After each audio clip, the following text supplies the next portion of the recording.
আসসালামু আলাইকুম। বাংলাদেশ বেতার, সিলেট সংবাদ পড়ছি মোহাম্মদ মাসুম আহমদ। স্থানীয় সরকার সংস্কার কমিশনের চেয়ারম্যান অধ্যাপক ডক্টর তুফায়েল আহমেদ বলেছেন, বাংলাদেশের স্থানীয় সরকার ব্যবস্থা অনেক পুরনো।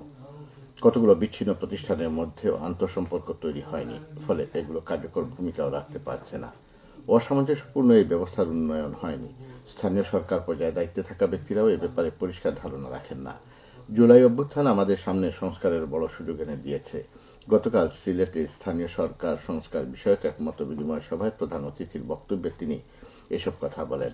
স্থানীয় সরকার সংস্কার কমিশন, স্থানীয় সরকার বিভাগ এবং জেলা প্রশাসনের যৌথ আয়োজনে এবং ইউএনডিপির সহযোগিতায় সিলেটের একটি হোটেলে এই মত বিনিময় সভা অনুষ্ঠিত হয়।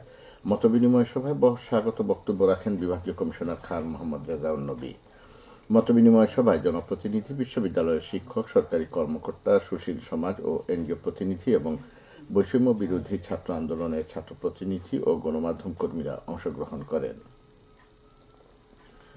Sylhet MAG Osmani medical college ও হাসপাতাল পরিদর্শন করেছেন স্বাস্থ্য অধিদপ্তরের অতিরিক্ত মহাপরিচালক অধ্যাপক রুকসানা আহমেদ এর নেতৃত্বে 5 সদস্য বিশিষ্ট একটি প্রতিনিধি দল। গতকাল প্রতিনিধি দলের সদস্যরা Sylhet MAG Osmani medical college ও হাসপাতালের প্রশাসনিক কার্যক্রম, বিভিন্ন ওয়ার্ড, ভবন, নির্মাণাধীন ভবন ও হাসপাতালের রোগীদের চিকিৎসা সহ সার্বিক ব্যবস্থাপনার খোঁজখবর নেন এবং ঘুরে দেখেন।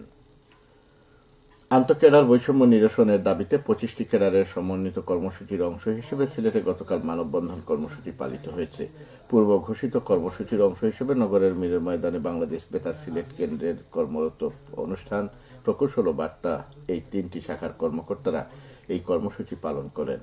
কর্মসূচিতে অংশ নিয়ে বাংলাদেশ বেতার সিলেট কেন্দ্রের আঞ্চলিক পরিচালক এবিএম মাহবুবুর রহমান বলেন, আমরা চাই বর্তমানে ক্যাডার সমূহের মধ্যে বিদ্যমান বৈষম্যের অবসান।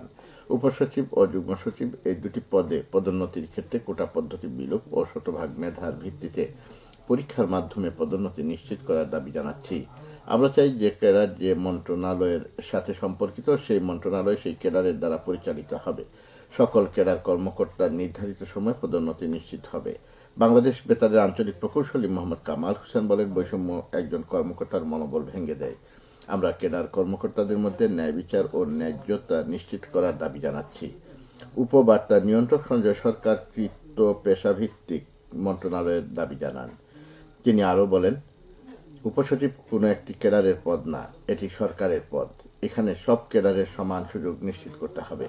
মানববন্ধনে বাংলাদেশ বেতার সিলেট কেন্দ্রের উপ আঞ্চলিক পরিচালক মোহাম্মদ আব্দুল হক, পবিত্র কুমার দাস সহ অন্যান্য কর্মকর্তারা উপস্থিত ছিলেন। সিলেটের জৈন্তাপুরে উপজেলা পর্যায়ে হাসপাতালে সমাজসেবা কার্যক্রমের গতিশীলতা আনয়ন শীর্ষক সেমিনার অনুষ্ঠিত হয়েছে। গতকাল উপজেলা সমাজসেবা কার্যালয়ের আয়োজনে এই সেমিনার অনুষ্ঠিত হয়। সেমিনারে বক্তারা বলেন, সমাজসেবা অধিদপ্তর 54টি কার্যক্রম বাস্তবায়ন নিয়ে কাজ করছে। এছাড়া রোগী কল্যাণ সংস্থার মাধ্যমে 470টি উপজেলা রোগীদের সহায়তা দিয়ে আসছে। আগামী দিনে একই ধারা অব্যাহত থাকবে। সঠিক রোগীরা যেন সেবা পায় সেজন্য সবাইকে এগিয়ে আসতে হবে। সেমিনারে সরকারি কর্মকর্তা সহ সংশ্লিষ্টরা উপস্থিত ছিলেন। ঐতিহ্যবাহী পিঠা উৎসব শুরু হয়েছে গতকাল মৌলভীবাজারে। সকালে শাহ মুস্তফা ডিগ্রি কলেজ ক্যাম্পাসে প্রধান অতিথি হিসেবে উপস্থিত থেকে 3 দিনব্যাপী উৎসবের উদ্বোধন করেন সাবেক সংসদ সদস্য এম নাসির রহমান। দেশের বিভিন্ন অঞ্চলে পিঠা সম্পর্কে বর্তমান প্রজন্মকে জানানো, এর স্বাদ গ্রহণ এবং বিলুপ্তপ্রায় পিঠার ঐতিহ্য তুলে ধরার লক্ষ্যে প্রতি বছরের মতো এবারও এই পিঠা উৎসবের আয়োজন করা হয়। এতে রকমারি নাম ও বাহারি ডিজাইনের হাতে তৈরি শীতের পিঠার 18টি স্টল স্থান পাচ্ছে। পিঠা উৎসব সবার জন্য উন্মুক্ত থাকবে। প্রতিদিন বিকেল 3টা থেকে রাত 8টা পর্যন্ত। শেষ হবে আগামীকাল রাতে। কলেজ কর্তৃপক্ষ এর আয়োজন করে। খেলার খবর, ক্রিকেট। সিলেট আন্তর্জাতিক ক্রিকেট স্টেডিয়ামে টিকিটবিহীন জাতীয় দলের ক্রিকেটারদের খেলা দেখবেন সিলেটবাসী। খেলায় বিপুল সংখ্যক দর্শক সমাগমের প্রত্যাশা করেছেন আয়োজকরা। ইতিমধ্যে খেলাকে কেন্দ্র করে সিলেট নগর সহ বিভাগের প্রায় সবকটি জেলা ও উপজেলায় প্রচার শেষ হয়েছে। খেলা উপলক্ষেও আধ্যাত্মিক রাজধানী সিলেট নগর সেজেছে বর্ণিল সাজে। জিয়া ক্রিকেট টুর্নামেন্টের সার্বিক প্রস্তুতি নিয়ে সংবাদ সম্মেলন করেছেন টুর্নামেন্টের ব্যবস্থাপনা কমিটি।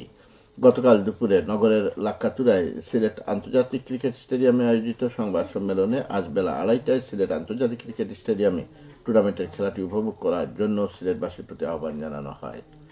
এতে বলা হয়, টুর্নামেন্টের জন্য 2টি টিম গঠন করা হচ্ছে। সিলেটের 4 জেলার ক্রিকেটারদের ভাগ করে গঠন করা হয়েছে 2 দল। লাল দল এবং সবুজ দল নামে দুটি দল খেলবে টুর্নামেন্টটিতে। নকআউট পদ্ধতিতে যে দল জিতবে তারাই যাবে ঢাকায় জাতীয় রাউন্ডে। লাল দলের নেতৃত্বে রয়েছেন জাতীয় দলের সাবেক ক্রিকেটার অলক কাপালি ও সবুজ দলের নেতৃত্বে রয়েছেন জাতীয় দলের ক্রিকেটার মুবিন আহমদ। সবশেষে আবহাওয়া।